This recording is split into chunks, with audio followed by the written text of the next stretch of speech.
आज मेरा बिलीव है कि आप जो वर्ड सुनेंगे आपकी लाइफ सेम नहीं होगी। तो आज से एक टीचिंग की शुरुआत मैं आपके लिए कर रहा हूं। ये टीचिंग मोस्टली मैं बाइबल कॉलेज में अपने देता हूं, लेकिन वहां पे बहुत डिटेल में होती है। तो थर्सडे मैं वो ही देने की कोशिश करूंगा, लेकिन चाहे हम उतनी डिटेल में ना जा सकें, लेकिन वो इतना होगा कि आपकी लाइफ जरूर बदल जाए। हमें ये समझने की जरूरत है कि जो कुछ आपको चाहिए वो सारा कुछ इस पवित्र बाइबल में मौजूद है। आपको स्पिरिचुअल तरक्की चाहिए, आपको फिजिकल हीलिंग चाहिए, आपको फाइनेंशियल बरकत चाहिए, आपको फैमिली की ब्लेसिंग चाहिए, वो सारा कुछ बाइबल में मौजूद है। लेकिन उसको प्रैक्टिकली अपनी लाइफ में लागू कैसे करना है और उसका फायदा कैसे लेना है, वो बहुत से क्रिश्चियंस को मालूम नहीं है। क्योंकि जो कुछ परमेश्वर ने उनके लिए अवेलेबल किया है उसका वो फायदा नहीं उठा रहे, और वही संघर्ष जो अन्य जातियों की लाइफ में है वही संघर्ष क्रिश्चियन लोगों की लाइफ में भी है। क्योंकि उनको लगता है कि वो भी संघर्ष कर रहा है और मैं भी संघर्ष कर रहा हूं, क्योंकि हमारा देश, हमारा मोहल्ला एक ही है, हमारा प्रोफेशन एक ही है।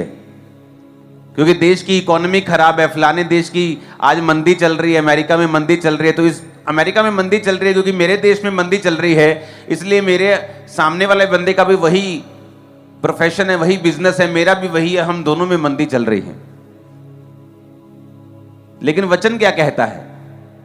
अगर आप बाइबल को ध्यान से पढ़े तो वचन कहता है कि जब अब्राहम के समय में मंदी पड़ी, इसहाक के समय में मंदी पड़ी, तो वचन कहता है अब्राहम और इसहाक 100 गुना फलों को लेके आए, वहां की सरकारों से भी अधिक वो अमीर हो गए और ब्लेस्ड हो गए, और उन फैमिन का, अकाल का और मंदी का उनके जीवन और उनके परिवार के ऊपर 1% भी फर्क नहीं था।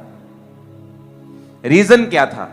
अगर आप इन व्यक्तियों को ध्यान से पढ़े तो रीजन ये था कि ये व्यक्ति परमेश्वर के वचन को अच्छी रीति के साथ जानते थे और समझते थे, और ये परमेश्वर के वचनों के साथ जुड़े हुए थे।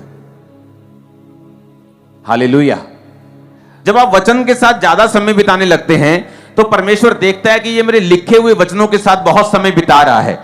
तो आप नोटिस करेंगे जो लोग बाइबल ज्यादा पढ़ते हैं उनको दर्शन भी ज्यादा आने शुरू होते हैं, सपने उनके चेंज होना शुरू जब आप बाइबल पढ़ने लगते हैं। क्योंकि लिखित वचन को पढ़ने से आपका जो आत्मिक एटमॉस्फेयर है आपकी लाइफ का, वो चेंज होना शुरू हो जाता है। आप अपनी सोल को फीड करना शुरू कर देते हैं।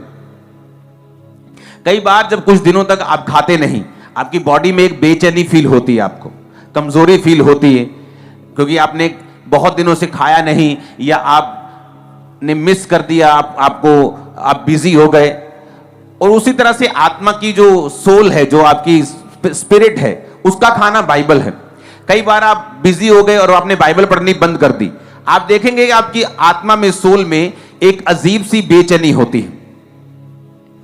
जब आपकी जो सोल है, आपकी स्पिरिट है, उसका खाना वचन है, प्रेयर नहीं है, फास्टिंग नहीं है, वचन उसका खाना है। जब आप वचन को नहीं खाते, उसको फीड नहीं करते, एक अजीब सी बेचैनी आपकी लाइफ में रहती है। दूसरा, आप प्रभु से डिस्कनेक्टेड रहते हैं। जब आप बाइबल को नहीं पढ़ते हैं तो होता क्या है कि जो अगुवाई परमेश्वर ने आपको देनी होती है, और एक संतुष्टि जो शरीर की होती है, जैसे जब आप अच्छी तरह से डाइट को फॉलो करते हैं, आपका शरीर जब हेल्थी फील करता है, आपको अंदर से एक संतुष्टि फील होती है कि आज मैं बहुत हेल्थी फील कर रहा हूं। उसी तरह से आपकी स्पिरिट जब हेल्थी फील करती है और संतुष्ट और कंटेंट फील करती है, फिर वो एक्यूरेट पोजीशन में होती है कि वो परमेश्वर की बात को सुन सके। और जब आप परमेश्वर की बात को सुन के चलते हैं, जो मसले आपके सामने ही होते हैं, कई बार सोल्यूशन आपके सामने होता है। वचन क्या कहता है? वचन कहता है कि जब अब्राहम ने हाजिरा को अपने आप वहां से निकाल दिया अपने घर से, सारा के कहने पर, तो सारा और उसका बेटा जब जा रहे थे, हाजिरा रोने लगी। हाजिरा और उसका बेटा जब जा रहे थे तो वो रोने लगी, और परमेश्वर ने, दूत ने प्रकट होकर उसके बोला कि परमेश्वर ने तेरे रोने रोने को नहीं परमेश्वर सुनता। इसलिए नहीं कि वो रो रही थी, प्रभु का दूत प्रकट हो गया, उसने कहा तेरे बेटे की प्रार्थना सुनिए। बेटे को प्रार्थना करनी कहां से आती थी? क्योंकि वो अब्राहम के साथ रहता था।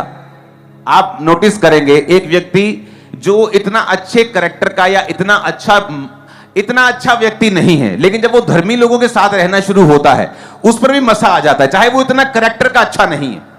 मसा फिर भी उसकी लाइफ में एंटर करना शुरू करता है। बाइबल कहती है